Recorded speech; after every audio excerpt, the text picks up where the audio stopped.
Welcome to Lead Today with me, Kalyna. Let's talk leadership.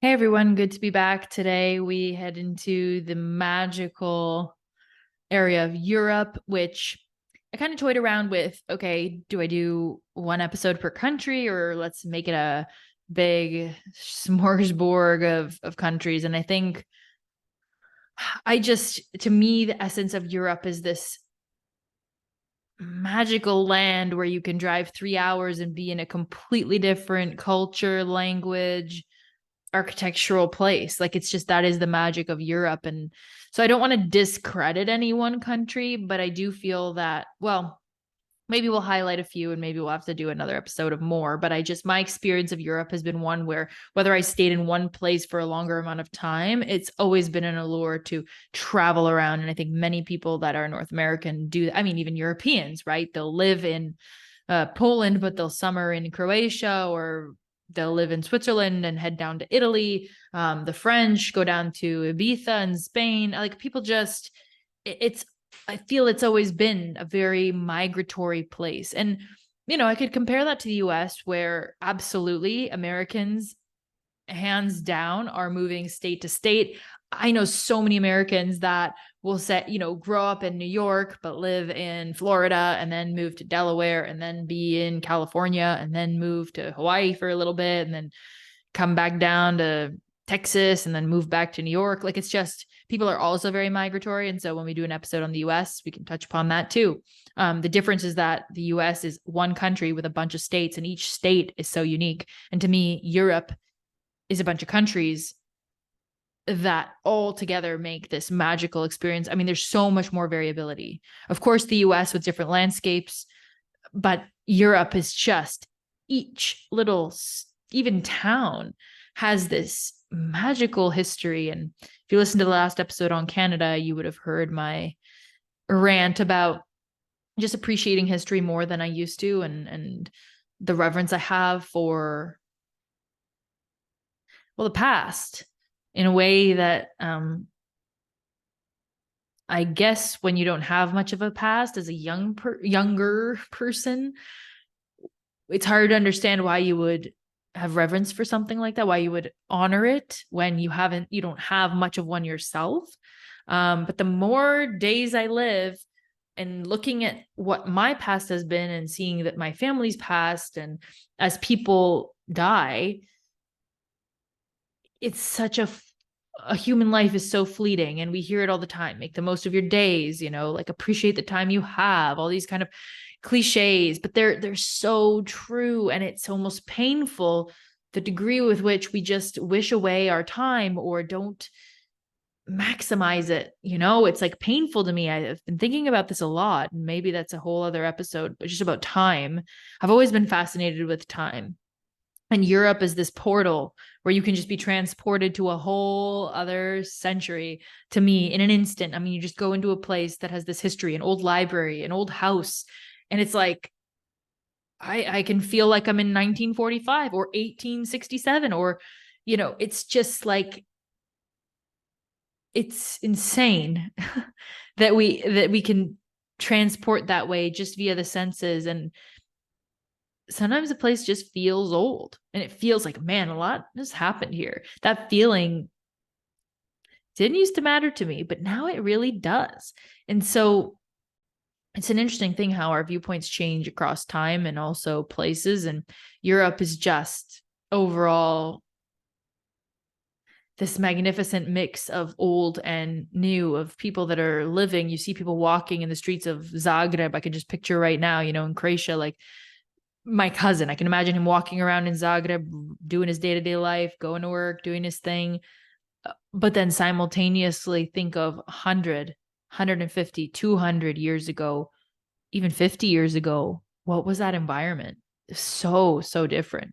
And just to imagine the people of those days, they weren't running into like a convenience store, at least not in the same way. It's just, the amount of history there is mind-boggling to me, and definitely see it in churches and other older buildings. But Anyhow, let's start with, I suppose, Croatia. We're there already, and definitely close and near and dear to my heart. My family is Croatian, down to the bone. Every single family member, parents, grandparents. I'm absolutely 100% from there, and it seems to be a rarity, or it's becoming more of a rarity these days with globalization. And don't have to argue whether that's a good thing or not, but there's something so viscerally true when I go to Croatia where I just feel at home. The language, the food, the cultural mannerism, like the mannerisms of people, being by the sea,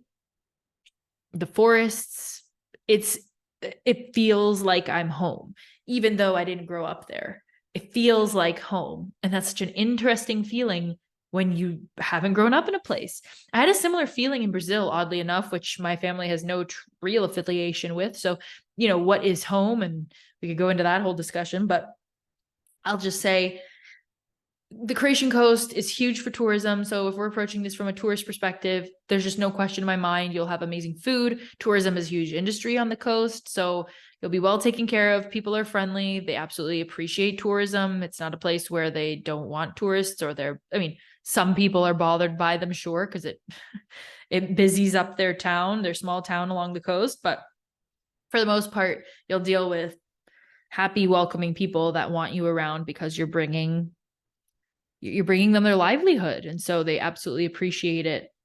Even if their English isn't great, which I can't say is the same in other countries. You don't always feel that. In France, for example, you don't always feel that people want you there. Or if you don't know French, sometimes it can feel like you're lesser than, but I certainly don't feel that in Croatia, although I speak the language. So, but I've got tons of friends that have been and just think it's stunning and lovely. And you've got Dubrovnik at the southernmost part of Croatia, where you've got like Game of Thrones-esque castles and beautiful churches, the coastline. Like if you're going to go to Croatia, fly into Zagreb, please get a car and just drive that whole coast. Even better, get a boat and start from Rijeka or start from Zadar in the top and just make your way down. There's so many little islands. Hvar is one of the most popular, but there's Krk at the top. Like just make your way through islands. If you have a month and you want to see some islands and be in a European paradise, the Croatian coast is just, I think, unparalleled. And it doesn't have the same, it has a down-to-earth vibe that some of the higher class European countries just give a different feel, Not to say that Croatia doesn't have fine dining, fine restaurants. It absolutely does. There are amazing, brilliant accommodations that are super expensive. And there's a yacht week where you've got huge mega yachts. Croatia absolutely attracts a whole variety of tourists. But just to say, it's accessible. You can do a sailboat, you can do all kinds of things and still be on the water and have that experience. So no matter if you want to be a super yacht in Monaco, or if you want to kind of be a smaller scale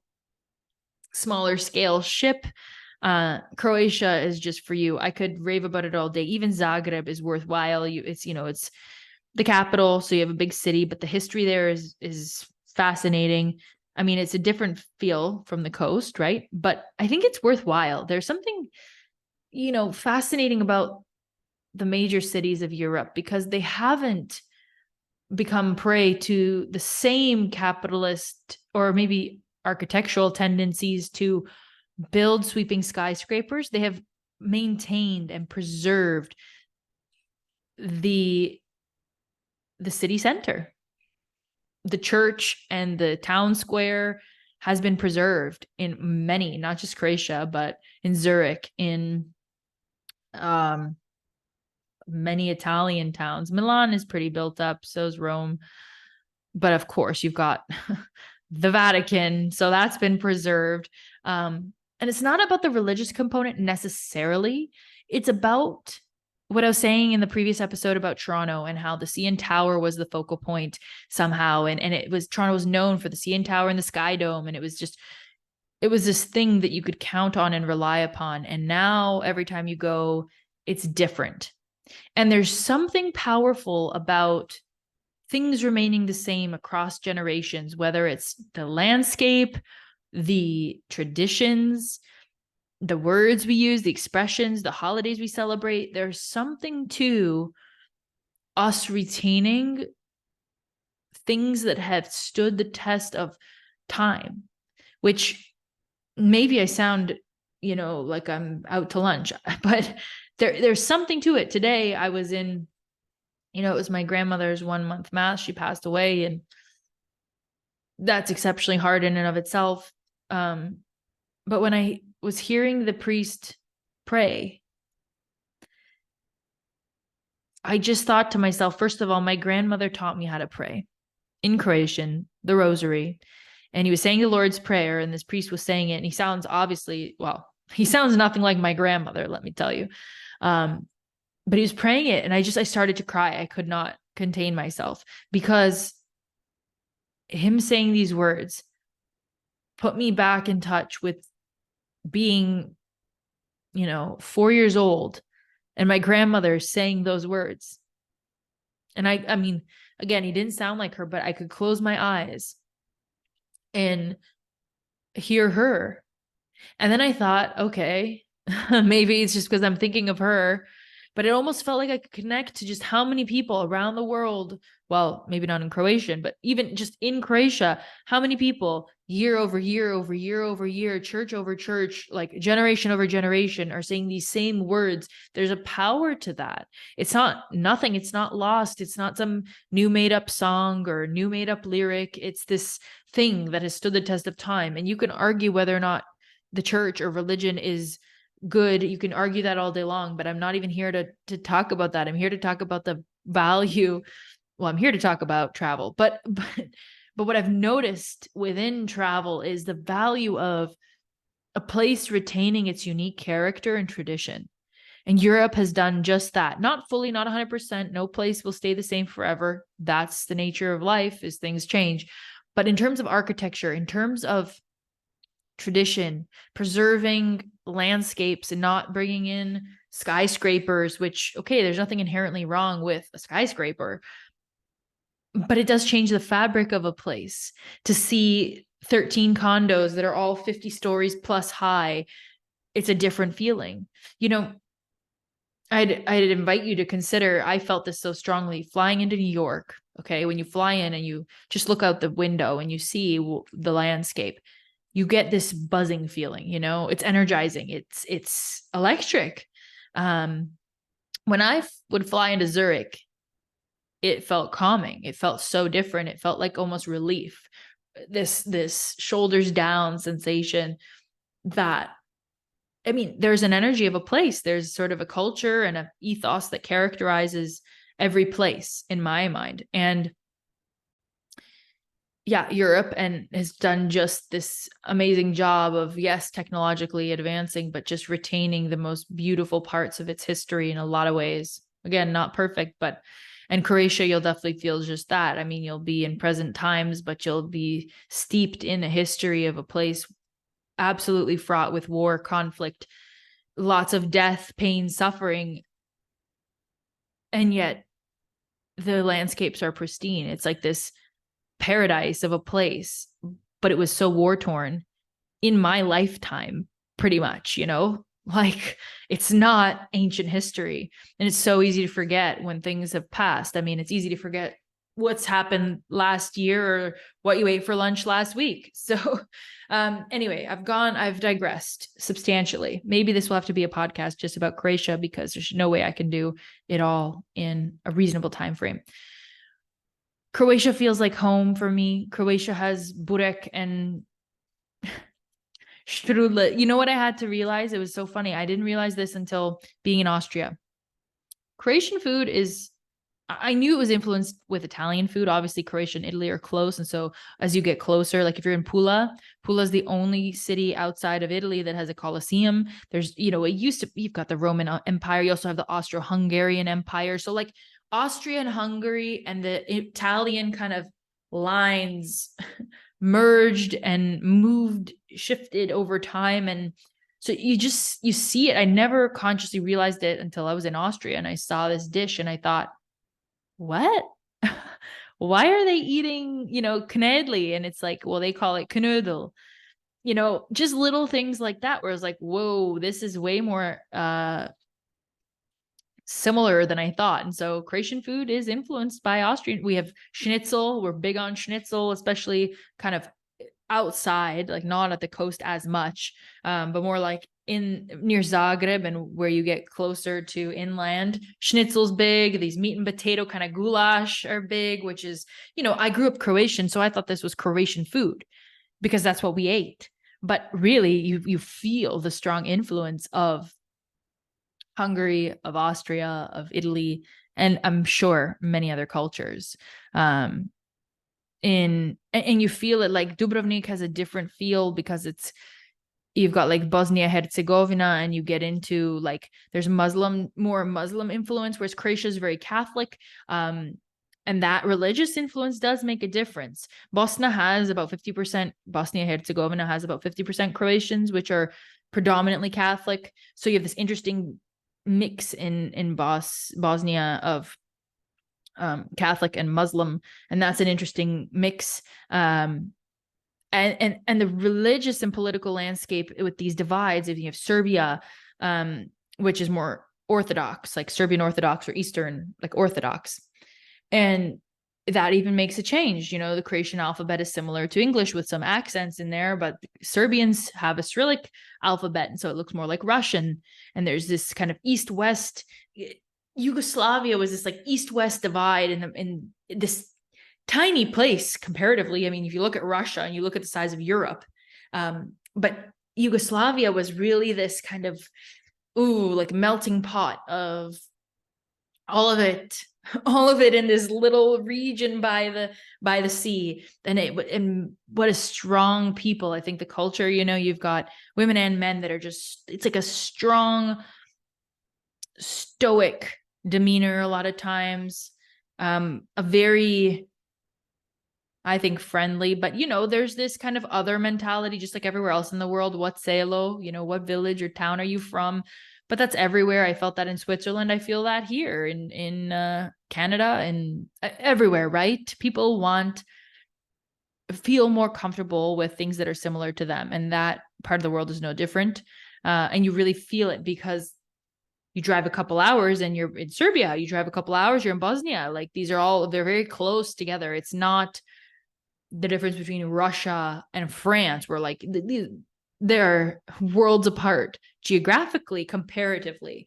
So just you feel, I mean, there's some parts like in Karlovac, which is near to the border and west of Zagreb, like you have bullet holes still in buildings. Like, what?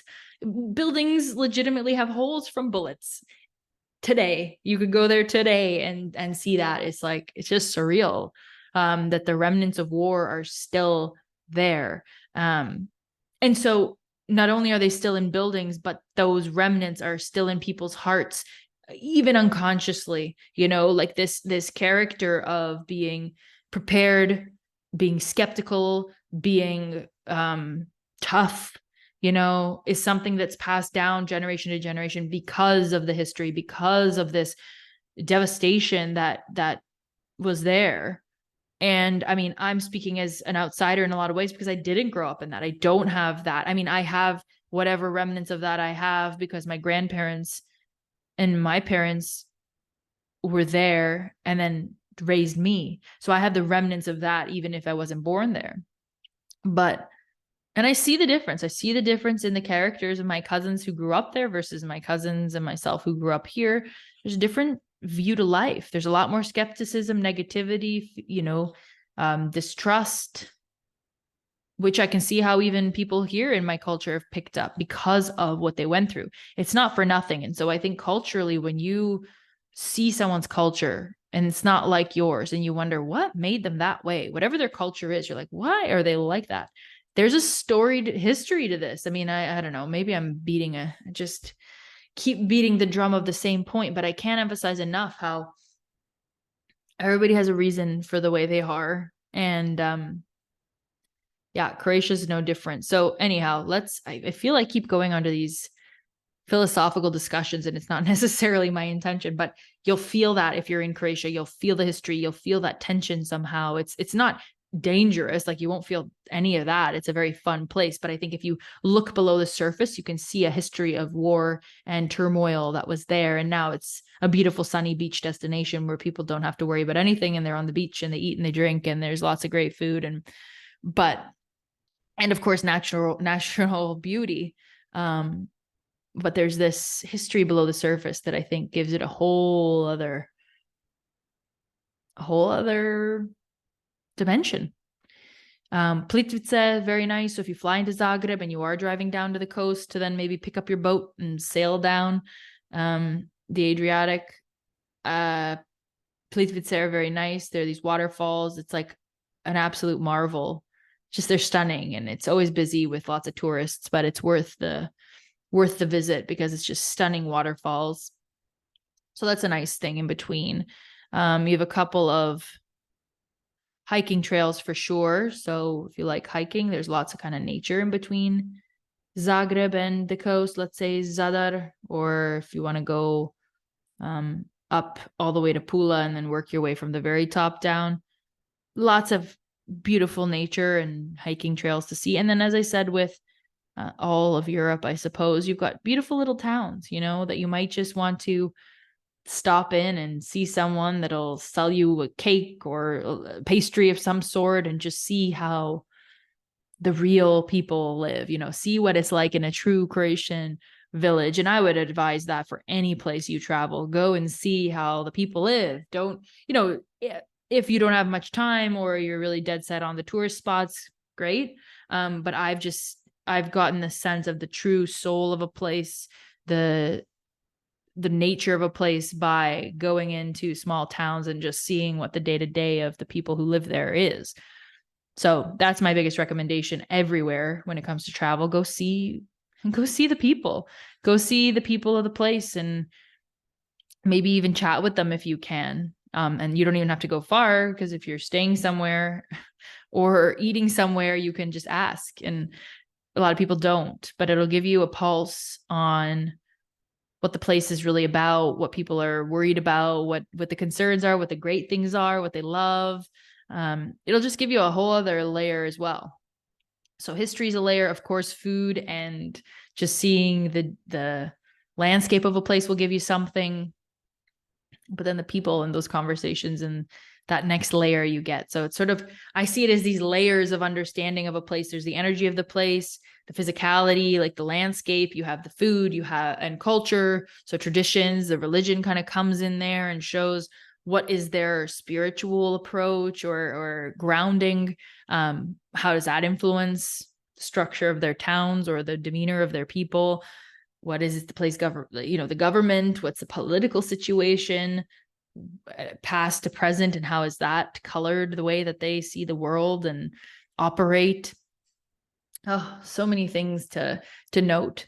But yeah, if you're just, if this feels too much, go have an amazing time on the beach, stay in Split, stay in Dubrovnik, see both, drive along the coast, take a boat, take a ferry to one of the islands. If if you're in Dubrovnik, you can go and do like a day tour where they'll show you 3 different islands. Some of them there near Dubrovnik have like olive oil that they'll make, or little goods, honey, things like that. So you could absolutely get a taste of the local cuisine and the products that they make there. So stunning as a vacation spot. I can't say enough. And it's a little bit of a different take from, let's say, Italy and Italian culture, which you might know well because it's, I think, more prevalent in North America. We kind of know what Italian food and Italian culture is. We see it in the media. Croatian culture is a bit less known, and even Yugoslavian, kind of that Slavic region that used to be Yugoslavia, I think is lesser known. And so an interesting, different approach. And of course, beautiful people, if I do say so myself. So worthwhile all day long if you love the sea, if you love little villages and good food, great coffee, drinks, of course, lots of parties. If you want to go party, you've got that. You've got Ultra Croatia that takes place there if you're into the music festival scene. So you've got Ultra Croatia that takes place in the summer. But I say dig deeper and go talk to somebody at a bakery and see what life's about in Croatia. So thanks for listening. I thought I could cover all of Europe, but clearly that was a reach. I will continue along, maybe. Where's next? Where are we headed next? Maybe Italy, maybe Switzerland. Maybe we'll grab a few other countries. I got some good stories, but we'll definitely touch upon Switzerland and Italy. I've spent decent amounts of time in those places. So I feel most comfortable speaking to Italy, Switzerland, and Croatia, just because of my time spent there. But we can touch upon Germany, France, the south of France, another interesting spot. England, Wales, a little bit up there, and Amsterdam, see what we can do. So I'll see you in a future episode. I hope this was interesting, albeit we went on a bit of a journey there philosophically. But I think it could give you a very interesting new perspective to be there. And of course, amidst some beautiful landscapes. So whether you choose to go for Ultra Croatia, or Ultra Europe, which is in Croatia, like I did many years ago with my cousin and have a time going out and listening to music, or if you want more of a historical trek along different castles and museums, monuments, churches, no matter what you choose for your type of vacation in Croatia, I know for certain it will be a trip that you will never forget. So let me know if you go. I've always got more specific recommendations depending on where you head and what your itinerary is. But I know that if you dig a little bit under the surface, you will be astounded at what you find. So happy travels. We're heading to another spot in Europe next, and I hope you take good care until then. See you soon. Thanks so much for taking the time to listen to this episode today. It really helps the show when you like, review, subscribe, or donate to support the effort to continue producing amazing episodes just like this one. I look forward to seeing you again in another episode very soon, and take good care until then.